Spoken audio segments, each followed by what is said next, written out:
नमस्कार, मैं रीता उपाध्याय आज आपको अपने चैनल समृद्ध कथा प्रयागराज के माध्यम से शिव शर्मा के 4 पुत्रों की पितृभक्ति की कथा आपको सुना रही हूँ। बहुत ही प्राचीन काल की बात है।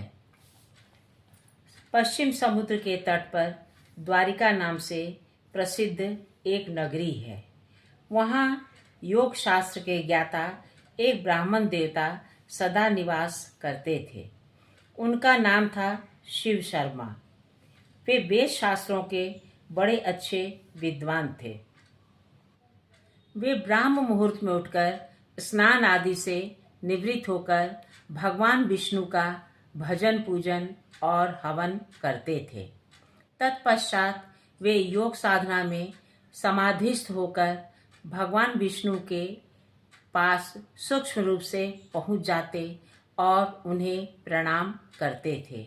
यह उनका प्रतिदिन का नियम था। उन्हें इस तपश्चर्या से बहुत ही अलौकिक शक्तियां प्राप्त हो गई थीं।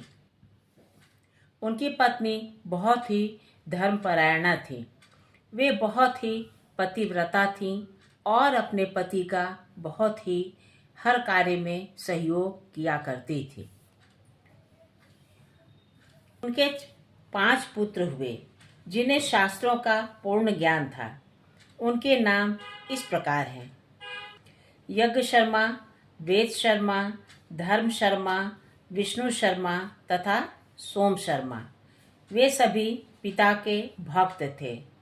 द्विश्रेष्ठ शिव शर्मा ने उनकी भक्ति देखकर सोचा, पितृभक्त पुरुषों के हृदय में जो भाव होना चाहिए वह मेरे इन पुत्रों के हृदय में है या नहीं।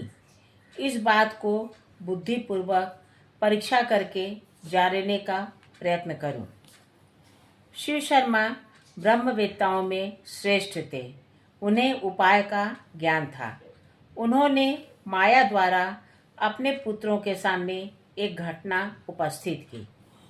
पुत्रों ने देखा कि उनकी माता भयंकर ज्वर से पीड़ित होकर मृत्यु को प्राप्त हो गई हैं। तब वे पिता के पास जाकर बोले, तात, हमारी माता अपने शरीर का परित्याग करके चली गईं। अब उनके विषय में आप हमें क्या आज्ञा देते हैं?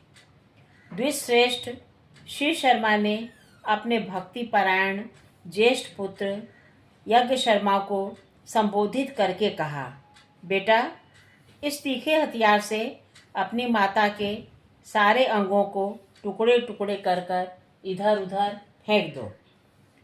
पुत्र ने पिता की आज्ञा के अनुसार ही कार्य किया। पिता ने भी यह बात सुनी। इससे उन्हें उस पुत्र की भक्ति के विषय में पूर्ण निश्चय हो गया। अब उन्होंने दूसरे पुत्र की पितृभक्ति जानने का विचार किया और वेद शर्मा के पास जाकर कहा, बेटा, मैं स्त्री के बिना नहीं रह सकता। मेरा मन नहीं लगता है। तुम मेरी आज्ञा मानकर जाओ और समस्त सौभाग्य सम्मति से युक्त जो स्त्री मैंने देखी है उसे मेरे लिए यहाँ बुला लाओ। पिता के ऐसा कहने पर वे शर्मा बोले, मैं आपकी इच्छा अवश्य ही पूर्ण करूँगा। यो कहकर वे पिता को प्रणाम करके चले गए और उस स्त्री के पास पहुंचकर उन्हें प्रणाम किया और कहा, देवी, मेरे पिता तुम्हारे लिए प्रार्थना करते हैं। यद्यपि वे वृद्ध हैं तथा तुम मेरे पिता के अनुरोध से उन पर कृपा करो और उनसे विवाह कर लो। वेद शर्मा की ऐसी बातें सुनकर माया से प्रकट हुई उस स्त्री ने कहा, ब्राह्मण, तुम्हारे पिता बुढ़ापे से कष्ट पा रहे हैं, अतः मैं कदापि उन्हें पति बनाना नहीं चाहती। उन्हें खांसी का रोग है। उनके मुख में कफ भरा रहता है। इस समय दूसरी दूसरी बीमारियों ने भी उन्हें पकड़ रखा है। रोग के कारण वे शिथिल एवं आर्त हो गए हैं, अतः मुझे उनका सानिध्य नहीं चाहिए। मैं तुम्हारे साथ रहना चाहती हूँ, तुम्हारा प्रिय कार्य करूँगी। तुम दिव्य लक्षणों से संपन्न, दिव्य रूपधारी तथा महान तेजस्वी हो, अतः मैं तुम्ही को पाना चाहती हूँ। मेरा वरण कर लो। मेरा वरण करने से तुम्हें समस्त दुर्लभ सुखों की प्राप्ति होगी। हे ब्राह्मण श्रेष्ठ, तुम जिस जिस वस्तु की इच्छा करोगे वह सब ला दूंगी, इसमें तनिक भी संदेह नहीं है। यह महान पाप पूर्ण अप्रिय वचन सुनकर वे शर्मा ने कहा, देवी, तुम्हारा वचन अधर्म युक्त, पाप मिश्रित और अनुचित है। मैं पिता का भक्त और निरपराध हूँ, मुझसे ऐसी बातें न करो। हे शुभे, मैं पिता के लिए ही यहाँ आया हूँ और उन्हीं के लिए तुमसे प्रार्थना करता हूँ। इसके विपरीत कोई दूसरी बात न कहो। मेरे पिता को ही स्वीकार करो। देवी, इसके लिए तुम चराचर प्राणियों सहित त्रिलोकी की जो जो वस्तु चाहोगी वह सब निसंदेह तुम्हें अर्पण करूँगा। अधिक क्या कहूँ? देवताओं का राज्य आदि भी यदि चाहो तो तुम्हें दे सकता हूँ। वह स्त्री बोली, यदि तुम अपने पिता के लिए इस प्रकार दान देने में समर्थ हो तो मुझे इंद्र सहित संपूर्ण देवताओं का अभी दर्शन करवाओ। वे शर्मा ने कहा, देवी, मेरा बल, मेरी तपस्या का प्रभाव देखो। मेरे आवाहन करने पर ये इंद्र आदि श्रेष्ठ देवता अभी यहाँ आ पहुँचेंगे। एक ही क्षण में इंद्र सहित सारे देवता उनके सामने प्रकट हो गए और उन्होंने कहा, द्विश्रेष्ठ, हम तुम्हारा कौन सा कार्य करें?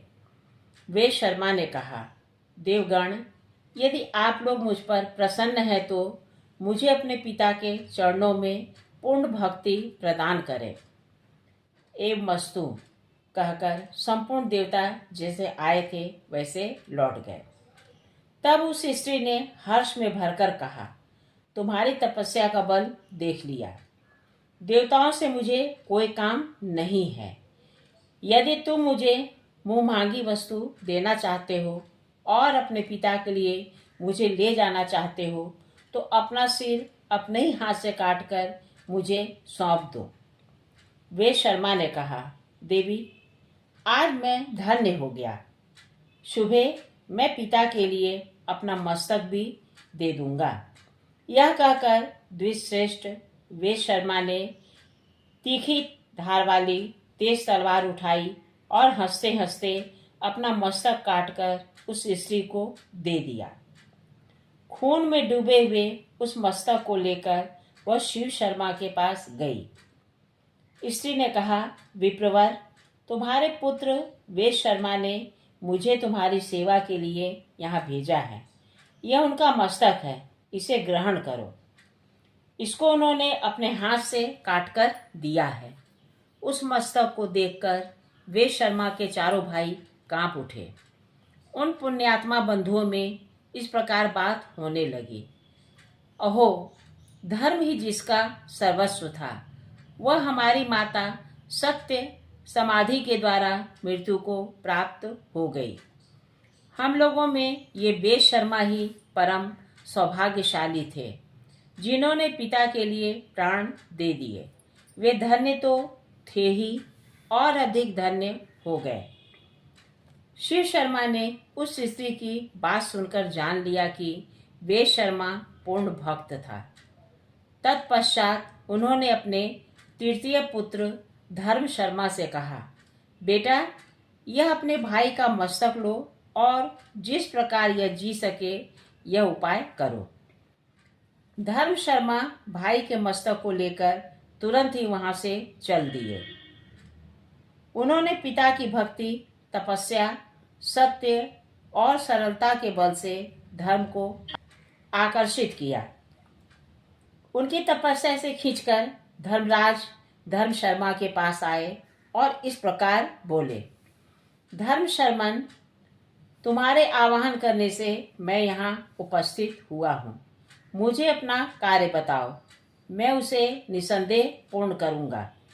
धर्म शर्मा ने कहा, धर्मराज, यदि मैंने गुरु की सेवा की हो, यदि मुझ में पिता के प्रति निष्ठा और अविचल तपस्या हो, तो इस सत्य के प्रभाव से मेरे भाई वेद शर्मा जी उठे। धर्म बोले, हे पुण्यात्मा, मैं तुम्हारी तपस्या और पितृभक्ति से संतुष्ट हूँ। तुम्हारे भाई जी जाएंगे, तुम्हारा कल्याण हो। धर्मवेत्ताओं के लिए जो दुर्लभ है, ऐसा कोई उत्तम वरदान मुझसे और मांग लो। धर्म शर्मा ने जब धर्म का यह उत्तम वचन सुना, तो उस महायशस्वी ने महात्मा वैवस्वत से कहा, धर्मराज, यदि आप मुझ पर प्रसन्न हैं तो पिता के चरणों की पूजा में अविचल भक्ति, धर्म में अनुराग तथा अंत में मोक्ष का वरदान मुझे दीजिए। तब धर्म ने कहा, मेरी कृपा से तुम यह सब कुछ जल्दी ही प्राप्त होगा। उनके मुख से यह महावाक्य निकलते ही वे शर्मा उठकर खड़े हो गए, मानो वे सोते से जाग उठे हो। उठते ही महाबुद्धिमान वे शर्मा ने धर्म शर्मा से कहा, भाई, वे देवी कहाँ गईं? पिताजी कहाँ हैं? धर्म शर्मा ने थोड़े में सब हाल कह सुनाया। सब हाल जानकर वेद शर्मा को बड़ी प्रसन्नता हुई। उन्होंने धर्म शर्मा से कहा, प्रिय बंधु, इस पृथ्वी पर तुम्हारे जैसा मेरा हितैषी कौन है? तदनंतर दोनों भाई प्रसन्न होकर अपने पिता श्री शर्मा के पास गए। उस समय धर्म शर्मा ने तेजस्वी पिता से कहा, महाभाग, आज मैंने आपके पुत्र वेद शर्मा को मस्तक और जीवन के साथ यहाँ ला दिया है। आप इन्हें स्वीकार कीजिए। तदनंतर शिव शर्मा ने विनीत भाव से सामने खड़े हुए चौथे पुत्र महामती विष्णु शर्मा से कहा, बेटा, मेरी एक इच्छा पूर्ण करो। आज ही इंद्रलोक को जाओ और वहाँ से अमृत ले आओ। मैं अपनी इस प्रियतमा के साथ इस समय अमृत पीना चाहता हूँ, क्योंकि अमृत सब रोगों को दूर करने वाला है। महात्मा पिता का यह वचन सुनकर विष्णु शर्मा ने उनसे कहा, पिताजी, मैं आपके कथनानुसार सब कार्य करूँगा। यह कहकर परम बुद्धिमान धर्मात्मा विष्णु शर्मा ने पिता को प्रणाम किया और उनकी प्रदक्षिणा करके अपने महान बल, तपस्या तथा नियम के प्रभाव से आकाश मार्ग द्वारा इंद्रलोक की यात्रा की। अंतरिक्ष मार्ग से जब वे आकाश के भीतर घुसे, तब देवराज इंद्र ने उन्हें देखा और उनका उद्देश्य जानकर उसमें विघ्न डालना आरंभ किया। उन्होंने स्वर्ग की अप्सरा मेनका से कहा, हे सुंदरी, मेरी आज्ञा से तुम शीघ्रतापूर्वक जाओ और विष्णु शर्मा के कार्य में अधिक से अधिक बाधा डालो। देवराज की आज्ञा पाकर मेनका बड़ी उतावली के साथ चली। उसका रूप सुंदर था। वह सब प्रकार के आभूषणों से विभूषित थी। नंदन वन के भीतर पहुंचकर वह झूले में जा बैठी। इंद्र ने अपनी माया से नंदन वन में कामदेव का भी प्रवेश करा दिया। वहाँ रंग बिरंगी तितलियां उड़ने लगी। बहुत ही सुगंधित बयार बहने लगी। मेनका मधुर स्वर में गीत गाने लगी। उसका संगीत वीणा के स्वर के समान था। विष्णु शर्मा ने उसे देखा और उसके मनोभावों को समझ लिया। उन्होंने सोचा, यह एक बहुत बड़े विघ्न के रूप में उपस्थित हुई है। इंद्र ने इसे भेजा है। यह मेरी भलाई नहीं कर सकती। यह विचार कर वे शीघ्रतापूर्वक आगे बढ़ गए। मेनका ने उन्हें जाते हुए देखा तो कटाक्ष और मीठे चितवन से उनकी ओर देखकर बोली, महामते कहाँ जाओगे? विष्णु शर्मा बोले, मैं पिता के कार्य से इंद्रलोक में जाऊंगा। वहां पहुंचने के लिए मुझे बहुत जल्दी है। मेनका ने कहा, विप्रवर, मैं कामदेव के बाणों से घायल होकर इस समय तुम्हारी शरण में आई हूँ। यदि धर्म का पालन करना चाहते हो तो मेरी रक्षा करो। विष्णु शर्मा बोले, सुमुखी, मुझे देवराज का सारा चरित्र मालूम है। तुम्हारे मन में क्या है यह भी मुझसे छिपा नहीं है। तुम्हारे तेज और रूप से विश्वामित्र आदि दूसरे लोग ही मोहित होते हैं। मैं शिव शर्मा का पुत्र हूँ। मुझ पर तुम्हारा जादू नहीं चल सकता। अबले मैं योग सिद्धि को प्राप्त हूँ। तपस्या से सिद्ध हो चुका हूँ। काम आदि बड़े बड़े दोषों को मैंने पहले ही जीत लिया है। तुम किसी दूसरे पुरुष का आश्रय लो। मैं इंद्रलोक को जा रहा हूँ। यों कहकर द्विश्रेष्ठ विष्णु शर्मा शीघ्रतापूर्वक चले गए। मेनका का प्रयत्न निसफल हुआ। देवराज के पूछने पर उसने सब कुछ बता दिया। तब इंद्र ने बारंबार विघ्न उपस्थित किया, किंतु महायशस्वी ब्राह्मण ने अपने तेज से उन सब विघ्नों का नाश कर दिया। उनके उपस्थित किए हुए भयंकर विघ्नों का विचार करके महातेजस्वी विष्णु शर्मा को बड़ा क्रोध आया। उन्होंने सोचा, मैं इंद्रलोक से इंद्र को गिरा दूंगा और देवताओं की रक्षा के लिए दूसरा इंद्र बनाऊंगा। वे इस प्रकार विचार कर ही रहे थे कि देवराज इंद्र वहां आ पहुंचे और उन्हें प्रणाम किया। कहा, महाप्राज्ञ विप्र, तपस्या, नियम, इंद्रिय संयम, सत्य और शौच के द्वारा तुम्हारी समानता करने वाला दूसरा कोई नहीं है। तुम्हारे मांगने पर मैं दुर्लभ से दुर्लभ वर भी दूंगा। यह सुनकर विष्णु शर्मा ने देवराज इंद्र से कहा, आपको महात्मा ब्राह्मणों के तेज का विनाश करने की कभी चेष्टा नहीं करनी चाहिए, क्योंकि यदि श्रेष्ठ ब्राह्मण क्रोध में भर जाए तो समस्त पुत्र पौत्रों के साथ अपराधी व्यक्ति का संहार कर सकते हैं। इसमें तनिक भी संदेह नहीं है।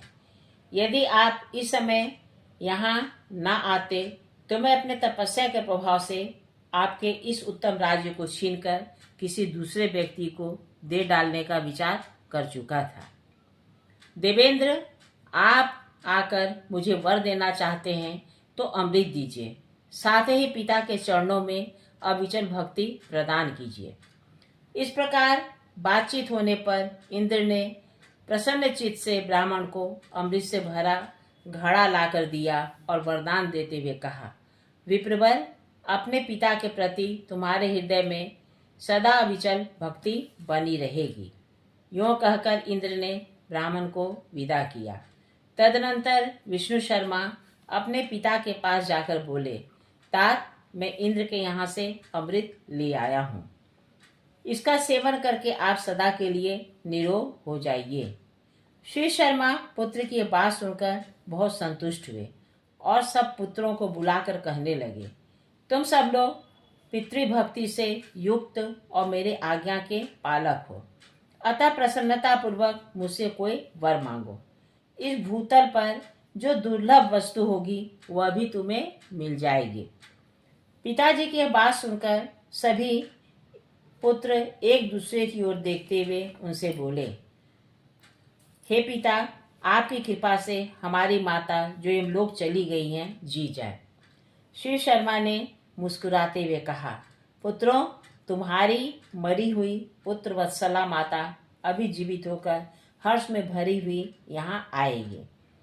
ऋषि शिव शर्मा के मुख से यह शुभ वाक्य निकलते ही उन पुत्रों की माता हर्ष में भरी हुई वहां आ पहुंची और बोली, मेरे सौभाग्यशाली पुत्रों, इसलिए संसार में पुण्यात्मा स्त्रियां पुत्र साधक पुत्र की इच्छा करती हैं। मेरे सभी पुत्र पितृभक्ति में रत हैं। इससे बढ़कर प्रसन्नता की बात और क्या होगी। संसार में पुण्य के बल से उत्तम पुत्र की प्राप्ति होती है। मुझे 5 पुत्र प्राप्त हुए हैं जिनका हृदय विशाल है। इस प्रकार माता के कहने पर पुत्रों को बड़ा हर्ष हुआ। वे अपनी माता को प्रणाम करके बोले, माँ, अच्छे माता पिता की प्राप्ति बड़े पुण्य से होती है। तुम सदा पुण्य कर्म करती रहती हो। हमारे बड़े भाग्य थे जो तुम हमें माता के रूप में प्राप्त हुई, जिनके गर्भ में आकर हम लोग उत्तम पुण्यों को प्राप्त कर पाए। अब पिता ने कहा, पुत्रों, तुम लोग मुझसे कोई परम उत्तम और पुण्यदायक वरदान मांगो। मेरे संतुष्ट होने पर तुम लोग अक्षय लोगों का उपभोग कर सकते हो। पुत्रों ने कहा, पिताजी, यदि आप हम पर प्रसन्न हैं और वर देना चाहते हैं तो हमें भगवान विष्णु के गोलोक धाम में भेज दीजिए, जहाँ किसी प्रकार की चिंता और व्याधि नहीं फटकने पाती। पिता बोले, पुत्रों, तुम लोग सदा निष्पाप हो, इसलिए मेरे प्रसाद, तपस्या और इस प्रीति भक्ति के बल से वैष्णव धाम को जाओ। महर्षि शिव शर्मा यह कहते ही भगवान श्री विष्णु अपने हाथों में शंख, चक्र, गदा और पद्म धारण किए हुए गरुड़ पर सवार हो वहां आ पहुंचे और पुत्रों सहित शिव शर्मा से बारंबार कहने लगे, विप्रवर, तुमने भक्ति के बल से मुझे अपने वश में कर लिया है। अतः इन पुण्यात्मा पुत्रों और पति के साथ रहने की इच्छा वाली इस पुण्यमयी पत्नी को साथ लेकर मेरे परम धाम को चलो। श्री शर्मा ने कहा, भगवान, मेरे चारों पुत्र ही इस समय उत्तम वैष्णव धाम में चले। मैं पत्नी के साथ अभी भूलोक में ही कुछ काल व्यतीत करना चाहता हूँ। मेरे साथ मेरा कनिष्ठ पुत्र सोम शर्मा भी रहेगा। महर्षि शिव शर्मा के कहने पर देवेश्वर भगवान श्री विष्णु ने उनके चारों पुत्रों को अपने साथ बैकुंठ धाम में पहुंचाया। वे वहां रहते हुए सुखपूर्वक अपना दिन व्यतीत करने लगे। कहिए मेरे श्रद्धालु श्रोताओं, आपको मेरे द्वारा कही गई कहानी कैसी लगी। अगर अच्छी लगी है तो कृपया उसे लाइक कीजिए और जिन्होंने सब्सक्राइब नहीं किया है कृपया उसे सब्सक्राइब कीजिए। धन्यवाद।